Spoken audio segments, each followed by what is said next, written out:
बिस्मिल्लाहिर्रहमानिर्रहीम। Dear students, अस्सलाम वालेकुम। आज हम excellent section second year mathematics, इसका हमारा लेक्चर नंबर 10 है। अब लेक्चर नंबर 10 के अंदर हम लेक्चर नंबर 9 से इसको रिलेट करेंगे।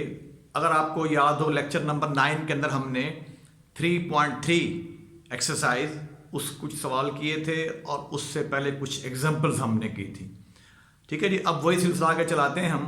यहाँ भी एक्सरसाइज 3.3 के हम 2-4 सवाल करेंगे और फिर हम नेक्स्ट जो है टॉपिक इंटीग्रेशन बाय पार्ट्स वाला वो स्टार्ट करेंगे।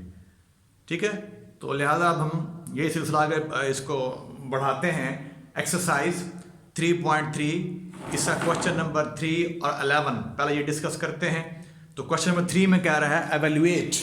अब ये आपके पास जो है इंटीग्रल है, evaluate the integral. Question number 3 है ये x square over 4 plus x square D of x।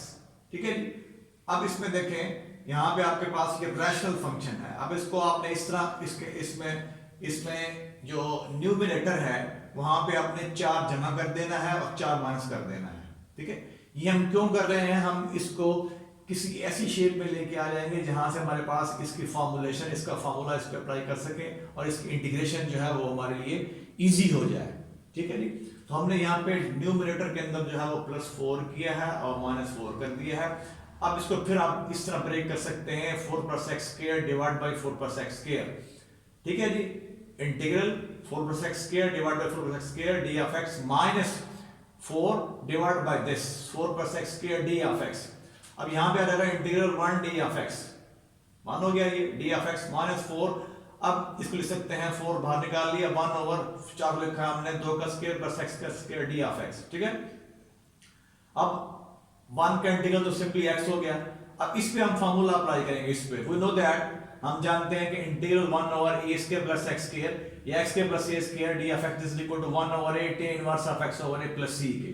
इस तरह हम ये भी जानते हैं इंटीग्रल 1 ओवर 1 माइनस x के under root this is equal to sin inverse of x plus c इसके बराबर है। ठीक है जी, तो यहाँ पे इसको अप्लाई करेंगे, इसको नेक्स्ट क्वेश्चन में अप्लाई करेंगे हम।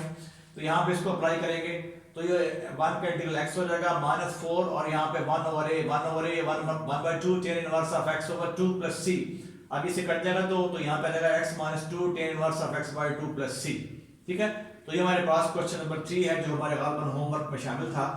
अब चलते हैं क्वेश्चन नंबर 11 की तरफ। अब यहाँ पे कह रहा है इंटीग्रेट या evaluate this integral 1 plus x over 1 minus x इसका as a whole square root है। ठीक है, अब इसको हम यूं भी लिख सकते हैं, इस शेप के अंदर सॉल्यूशन में आ जाए 1 प्लस x का स्क्वायर रूट और 1 माइनस x का स्क्वायर, इसको हमने सेपरेट कर दिया अंडर रूट को। अब आपने क्या करना है, अब आपने इसको मल्टीप्लाई कर देना है न्यूमरेटर को भी और डिनोमिनेटर को भी। 1 प्लस x अंडर रूट से इधर भी मल्टीप्लाई करेंगे और यहां भी मल्टीप्लाई करेंगे डिनोमिनेटर के साथ सेम टर्म से। ठीक है जी, अब आपका जो न्यूमरेटर है that will become 1 plus x और जो डिनोमिनेटर है वो हो जाएगा 1 माइनस x स्क्वायर इसका स्क्वायर रूट, यानी यहां फार्मूला अप्लाई हो जाएगा आपके पास। ठीक है जी, a Nafi b a plus b, तो a इसका नफी b से वो फार्मूला अप्लाई कर दिया हमने। अब इसको फिर ब्रेक कर ले आप, integral 1 over 1 minus x square under root d of x plus x over ये आ गया अंडर रूट के अंदर 1 minus x square D of x। ठीक है, अब ये तो आपके पास सिंपल फार्मूले की शेप बन जाएगी। ये फार्मूला यहां पे अप्लाई होगा, इंटीग्रल 1 ओवर हम जानते हैं integral 1 over 1 minus x square under root of that.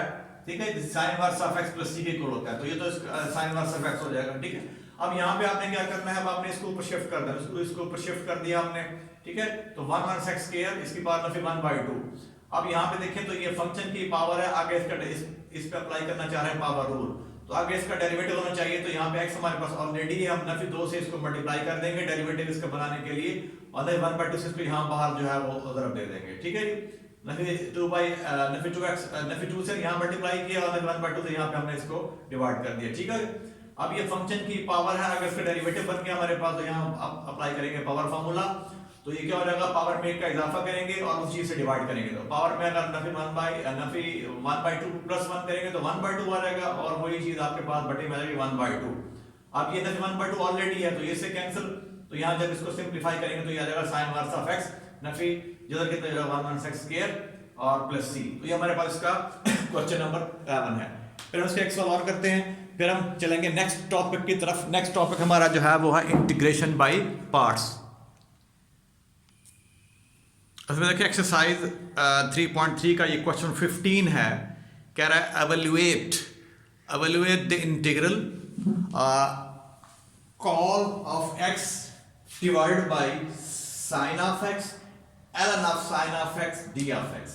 ठीक है, तो इसमें अगर आप इसके अंदर यहाँ पे सब्स्टिट्यूशन करनी पड़ेगी, क्योंकि इसकी जो गिवन शेप है इसमें इसको इंटीग्रेट करना जो है वो डिफिकल्ट महसूस हो रहा है। ठीक है, तो अब क्या करते हैं, हम इसको पुट कर देते हैं ये ln of sin of x को t के बराबर, put t is equal to ln of sin of x। अब अगर आप इसको t का नाम दे रहे हैं तो आप डिफरेंशियल लें दोनों साइड्स का, तो d of t in differential of t differential of ln of sin of x। ठीक है, तो d of t हो जाएगा डिफरेंशियल ऑफ t, और ये आ जाएगा डिफरेंशियल ऑफ, जब इसका लेंगे ln of sin of x तो 1 over sin of x, फिर डेरिवेटिव sin का cos हो गया और साथ डिफरेंशियल ऑफ x। ठीक हो गया, तो अब आपने कि इसको जो गिवन इंटीग्रल था इस शेप में लिख लेना है, integral 1 over ln of sin of x cos of x over sin of x d of x। अब अगर आप इसको ऑब्जर्व करें तो ये आपका ये जो है t हो गया और ये आपका dt बन गया। ठीक है, ये dt हो गया, तो यहाँ पे सिंपल फार्मूला अप्लाई कर देंगे। ये फंक्शन, ये उसका डेरिवेटिव है, न्यूमरेटर के अंदर जो है डिनोमिनेटर में जो है वो फंक्शन है और न्यूमरेटर में उसका डेरिवेटिव है, तो ये आगे हमारे पास आ गया ln of that फंक्शन। ठीक है जी, natural log of that function. तो नेचुरल लॉग ऑफ क्या हो गया, t mod और प्लस c। तो फिर दोबारा हम t की कीमत दर्ज कर देंगे, t कीमत जो है ln of mod, t कीमत क्या है ln of sin of x, mod close कर देंगे प्लस c। तो ये हमारे पास क्वेश्चन नंबर 15 है। इस तरह इसके बाकी आप क्वेश्चन करेंगे। अब हम चल रहे हैं, नेक्स्ट हमारा टॉपिक है इंटीग्रेशन बाय पार्ट्स। तो इंटीग्रेशन बाय पार्ट्स हमें ये टेक्निक देगा जब आपके पास इंटीग्रैंड के अंदर दो फंक्शन आपस में मल्टीप्लाई हो रहे होंगे, यानी उनकी जो शेप होगी वो प्रोडक्ट की शेप होगी, और हम उनको इंटीग्रेट करना चाहेंगे, हम उनको उस इंटीग्रल को एवेल्युएट करना चाहेंगे, तो उसके लिए अब हम इंटीग्रेशन बाय पार्ट्स जो है उसको स्टार्ट करते हैं।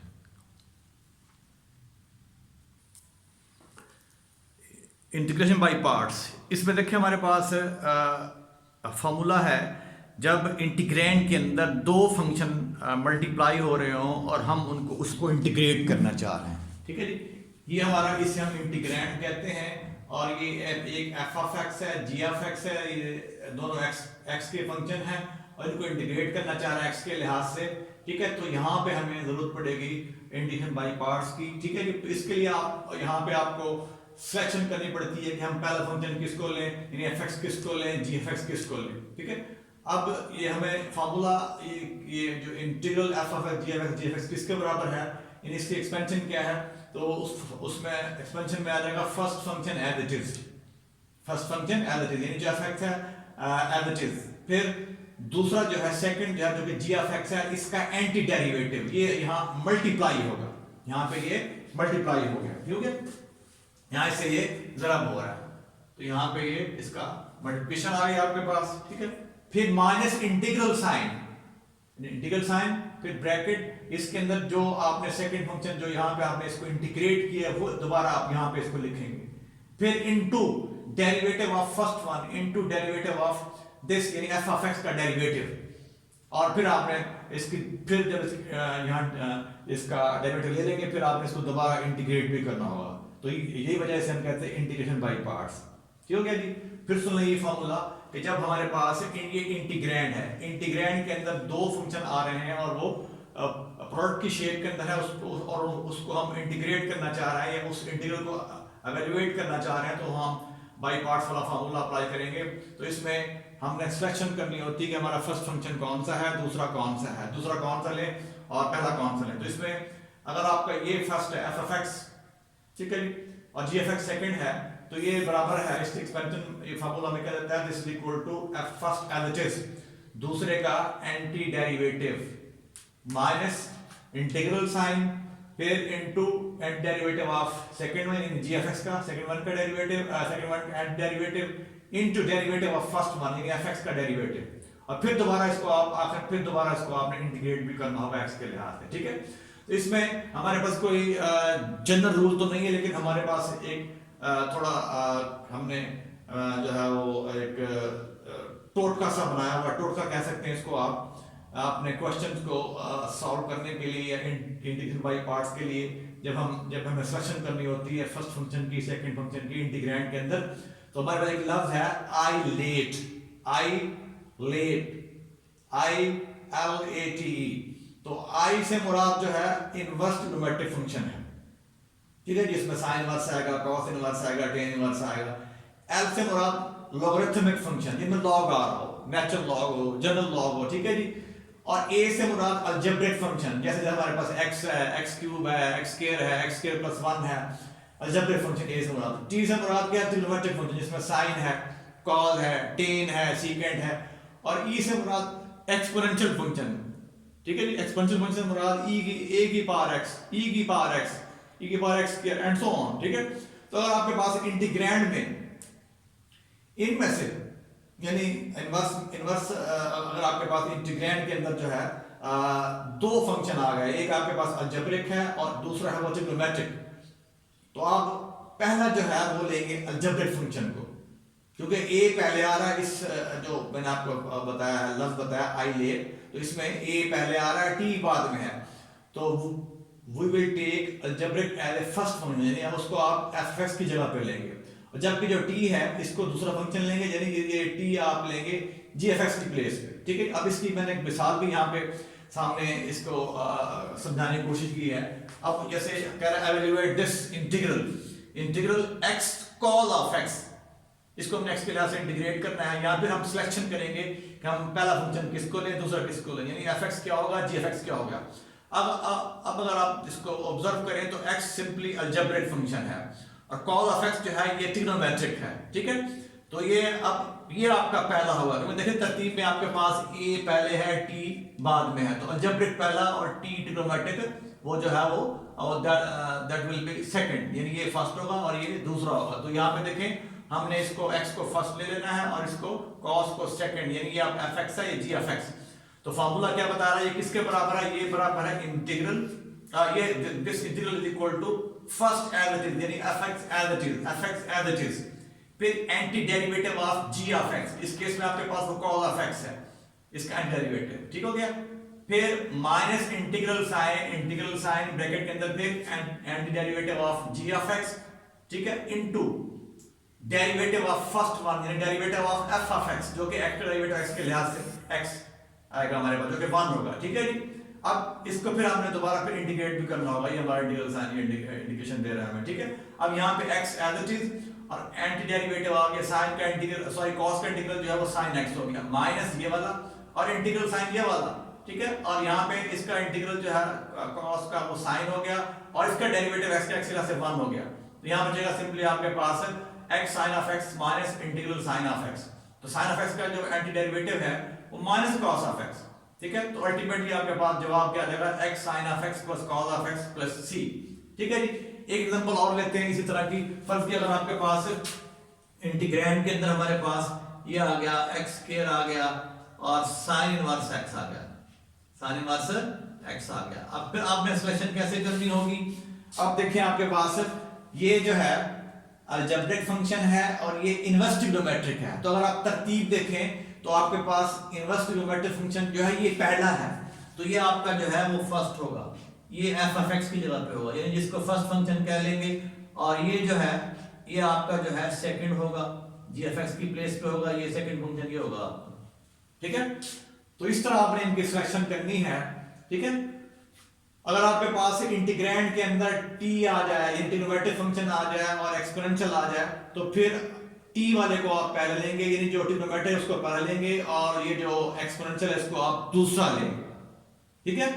यानी इंटीग्रैंड में अगर आपके पास ये सूरत हाल आ जाए कि आपके पास जो है वो sin x आ गया सिंपली, ठीक है जी, और साथ आपके जो है ना a की पावर x आ गया d ऑफ x, ठीक है।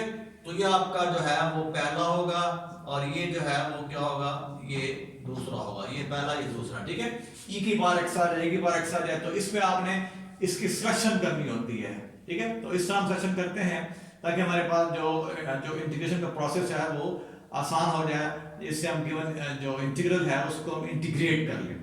तो बाई पार्ट्स का नाम क्यों दिया गया है इसको, तो उसकी भी वजह बताते हैं आपको। इसमें देखें आपके पास यहाँ जब इसको इंटीग्रेट कर रहे हैं तो यहाँ फिर आपके पास इंटीग्रल साइन आ रहा है ये वाला, तो फिर आप नेक्स्ट स्टेप पे आपने फिर इसको इंटीग्रेट करना है। साइन एक्स का इंटीग्रल आ गया ना, ये इधर साइन एक्स बचेगा आपके, इधर बचेगा आपके पास ठीक हो गया, साइन ऑफ एक्स आ गया, फिर ये इंटीग्रल ये वाला, तो साइन का इंटीग्रल फिर आपके पास माइनस कॉस ऑफ एक्स, ठीक है, और प्लस सी, तो ये आ गया x sine of x plus cos of x plus c. तो ये हमारे पास इसकी एग्जांपल थी।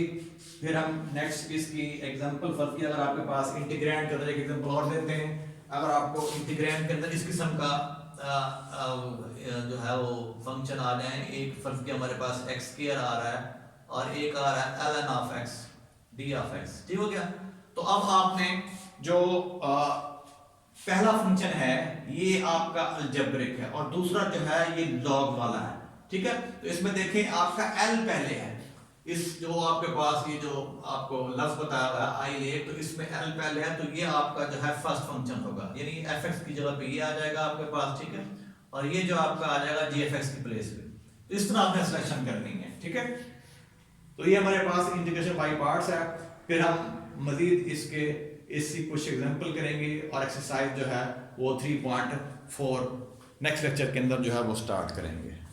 सिंपल है ये, तो इसमें आपको जो फार्मूले जो आपने ऑलरेडी किए हुए हैं वो यहाँ पे बराह रास्त जो है जो आपने 3.3 से पहले फार्मूले किए थे, 3.2 से पहले वो फार्मूले भी होंगे, कुछ फार्मूले 3.3 के हैं, क्वेश्चन जो यहाँ क्वेश्चन होंगे जो यहाँ पे फार्मूले की शेप के अंदर इस्तेमाल होंगे।